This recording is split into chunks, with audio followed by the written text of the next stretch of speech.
بسم اللہ الرحمن الرحیم۔ صرف 5 منٹ کا مدرسہ قرآن و حدیث کی روشنی میں 30 شوال المکرم۔ نمبر 1، اسلامی تاریخ۔ حضرت سہیل بن عمرو رضی اللہ تعالی عنہ۔ حضرت سہیل بن عمرو رضی اللہ تعالی عنہ خطیب قریش کے لقب سے مشہور تھے۔ انہیں شاعری میں بھی کمال درجہ حاصل تھا۔ اسلام لانے سے پہلے تمام جنگوں میں تقریر و شاعری کے ذریعہ مشرکین مکہ کو مسلمانوں کے خلاف ابھارتے رہے۔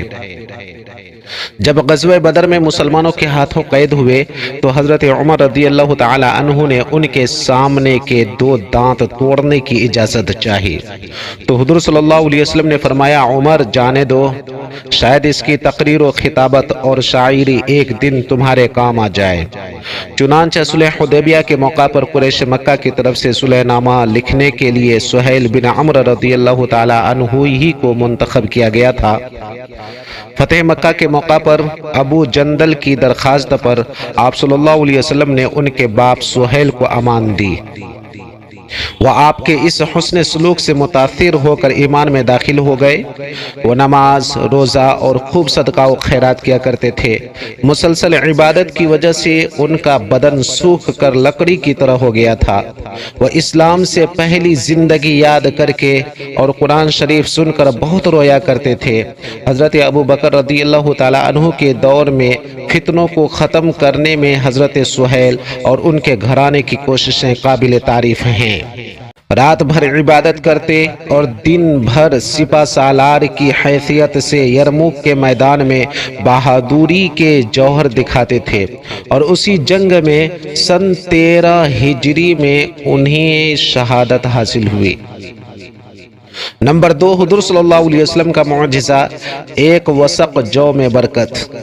حضرت عائشہ رضی اللہ تعالی عنہ بیان کرتی ہیں کہ جب حضرت صلی اللہ علیہ وسلم نے وفات پائی تو کچھ وثق یعنی وزن برابر جو کے سوا گھر میں کچھ نہ تھا۔ ہم بقدر ضرورت اس میں استعمال کرتے رہتے تھے، لیکن وہ ختم ہی نہیں ہوتا تھا، تو ہم نے اس کو تولا، بس پھر وہ ختم ہو گیا، یعنی وہ برکت جاتی رہی۔ بخاری شریف۔ نمبر 3، ایک فرد کے بارے میں بیوی کو اس کا مہر دینا۔ قرآن میں اللہ تعالیٰ فرماتا ہے، تم لوگ اپنی بیویوں کو ان کا مہر خوش دلی سے دے دیا کرو، البتہ اگر وہ اپنے مہر میں سے کچھ چھوڑ دیں تو اسے لذیذ اور خوشگوار سمجھ کر کھاؤ۔ سورہ نساء۔ نمبر 4، ایک سنت کے بارے میں اولاد کے فرما بردار ہونے کے لیے جو شخص یہ چاہتا ہو کہ اس کی اولاد فرما بردار اور نیک ہو تو یہ دعا پڑھے، ربی اوزعنی ان اشکر نعمتک التي انعمت علی وعلى والدی وان اعمل صالحا ترضاه واصلح لي في ذريتي انی تبت الیک وانی من المسلمین۔ رب اوزعنی ان اشکر نعمتک التي انعمت علی وعلى والدی وان اعمل صالحا ترضاه واصلح لي في ذريتي انی تبت الیک وانی من المسلمین۔ سورہ احقاف۔ نمبر 5، ایک اہم عمل کی فضیلت، پہلی صف والوں پر رحمت۔ رسول اللہ صلی اللہ علیہ وسلم نے فرمایا، اللہ تعالیٰ پہلی صف والوں پر رحمت بھیجتے ہیں اور فرشتے دعائے مغفرت فرماتے ہیں۔ ابن ماجہ۔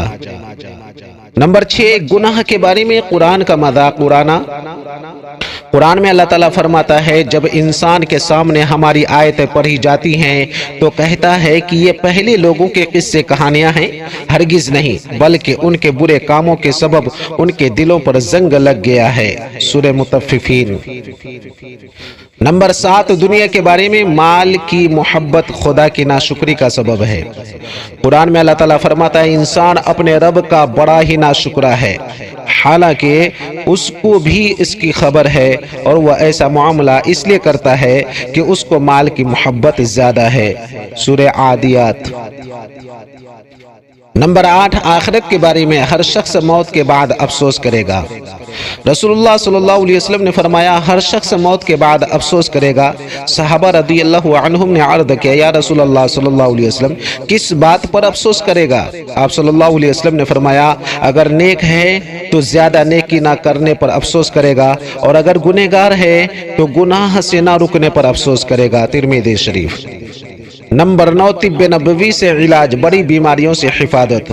رسول اللہ صلی اللہ علیہ وسلم نے فرمایا جو شخص ہر مہینے 3 دن صبح کے وقت شہد کو چاٹے گا تو اسے کوئی بڑی بیماری نہیں لگے گی۔ ابن ماجہ۔ نمبر 10 نبی پاک صلی اللہ علیہ وسلم کی نصیحت۔ رسول اللہ صلی اللہ علیہ وسلم نے فرمایا جب تم میں سے کوئی ایسے شخص کو دیکھے جو مال و دولت اور شکل و صورت میں اس سے بڑھا ہوا ہو تو اس کو چاہیے کہ کسی ایسے شخص کو دیکھے جو اس سے مال و دولت میں کم ہو تاکہ شکر کی کیفیت پیدا ہو۔ بخاری شریف۔